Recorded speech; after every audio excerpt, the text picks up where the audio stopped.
Now, over recent months, you might have heard detailed in this program an account of the vanishing, if you like, of these turtle nests on the beaches south of Cairns at Cowley Beach, indeed. People have been horrified when they found out. They almost disappeared. Now, there was a little story in the Cairns Post yesterday on page 6 where a lady by the name of Nellie Epong was quoted saying, "When we found the first nest, it was like winning the lotto. To see people driving all over the beach, it's heartbreaking." So even though there's signs that the turtles are coming back to lay their eggs again, you've got these four-wheel drives up and down the beach, crisscrossing and avoiding the holes they can see where the turtles have gone in to lay their eggs. But as she points out, they're not exactly under the hole. They're driving over where the eggs are and smashing them. So it's so frustrating. I was trying to get on to Nellie Epong yesterday to talk to her, but we weren't successful. But Colin Riddell is more than anybody else across this issue because he was the first one, I think, to bring media attention to it. He's with me on the line. G'day, Cole. Yeah, good morning, John. Talk to me about this, what Nellie Epong has said. I mean, they might indeed be trying these four-wheel drive people to avoid the holes where the eggs have been laid, but clearly they're doing more harm than they know. Oh, look, I think Bill Shannon down the Cassowary Coast got a bit to answer for too. That beach is a closed beach. There is a track that used to go down to the point there. They found endangered sea tern down there, and they posted that Derm have, and people aren't supposed to be driving there at all, let alone the turtles. People are driving over there like Burke Street. I think that the local police should get down there and enforce the laws. There's very strict regulations in riding a quad bike, and I don't think any of those people adhere to the registration terms. Oh, they're quad bikes, are they? Not four-wheel drives? No, they're quad bikes and four-wheel drives. Oh, okay. Whatever they put bollards up there, the Cassowary Coast Council, they pull the bollards out with their four-wheel drives, and there's people on quad bikes, and they're driving all over the nest. They're driving right through the sea turtle nesting area, and they're driving over the turtle nest, and it breaks the Epong, or the Mandurah people, but the Epongs are the ones that get in and monitor the nest, breaks their heart.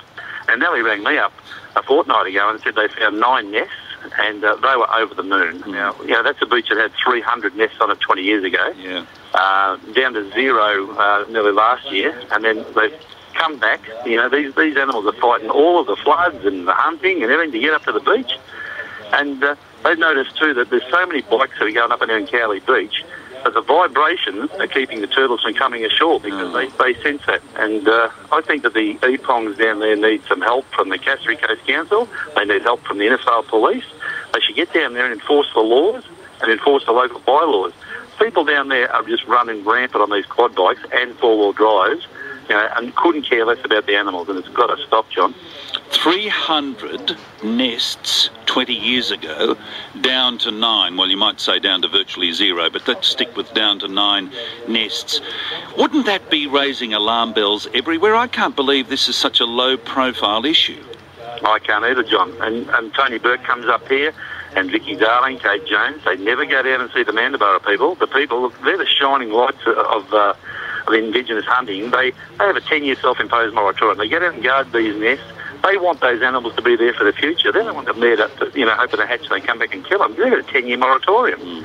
And, you know, if it still stays the way it is, I'm sure they'll even extend their moratorium. But, you know, we've got the worst condition we've ever had for our sea creatures, and, you know, our governments are doing nothing. Now, Derm should be down there. The woman that, if you look on my Facebook page, Colin Who Cares, and also on my YouTube channel, which is the same Colin Who Cares, I've got a video there of, I called her the quad bike queen. Now, that's the woman who's led the charge for when the council did put a temporary ban on driving on the beach. She led the charge and petitioned all the area. She's the main offender. And she roars across turtle nests. She actually dug a nest up down there and hung the eggs in a tree and then sent an email to the Mandurah people and told them that the eggs are hanging in a tree, you know. These are the sort of people who got down there that don't care about the wildlife. They care about themselves. They're too lazy to get out and walk along the beach, and they're all roaring up and down on quad bikes. When I was down there with the National Geographic team, we were getting, I mean, all the elders around there together, and Bob Irwin was sitting there, and one of the, Sean Heffley from the Python Hunters, he said, all the time we were doing this interview, the constant sound in the background is quad bikes. That's disgraceful, you know, and that's going to be shown around the world to 100 million people. Now, specifically, next time I'm talking to Bill Shannon, what's the most important message to get across to him? Well, he has to enforce, he has to send the bylaws officer down there. There's people down there, the likes of Richard Piper, Russell Constable, who go down there, they're residents, and they try to protect the animals, and they speak to people and try to educate people there, and they get abused and threatened. He needs to send the bylaw officer down there and enforce the law, hand out a few fines, and make sure these people are aware of what they could and should do, but they don't. They just stay there in their office, and nothing happens. And the poor Epongs, they wear the abuse. James was threatened down there. They tried to run him down on there and point the finger at him like a gun. You know, those are the actions of the people that don't care about anything. So I think they should get down there, and the local police, and make sure that they're following the rules and regulations governing quad bikes in Queensland. Yeah. Good on you, Cole. What's your website again? dugongandturtles.webs.com. Dugong and Turtles, all one word, .webs.com. Or Facebook, I'm Colin Who Cares, and on YouTube, I'm Colin Who Cares. Good on you, Colin. By the way, did we get an update on what happened in New Zealand last week? Well, New Zealand, no, that happened after your show finished. There was only about 7 of them got to that one. It was in a back street in Wellington. It was the opposite island to where the bloke who was running it. He didn't have a big force down there, but there were 7 of them there. They presented it to the High Commission. They were queried by the security officers. They came out on the road and told them to leave the street. The street belongs to Australia. They had an altercation there, a verbal altercation.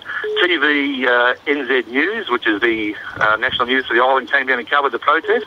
It made the news over there in New Zealand, and we were satisfied. The fact is, there's been 2 international protests. Yep. Both of them had their letters handed in their success, and it's just a forerunner of the big one down there in Brisbane on Lovers Day, February 14th. All right. You'll keep us in touch with that. Good on you, Cole. That's Colin Riddell out at Edmonton. If you've got some views on this situation with the turtles, the number to call is 1300 872 911.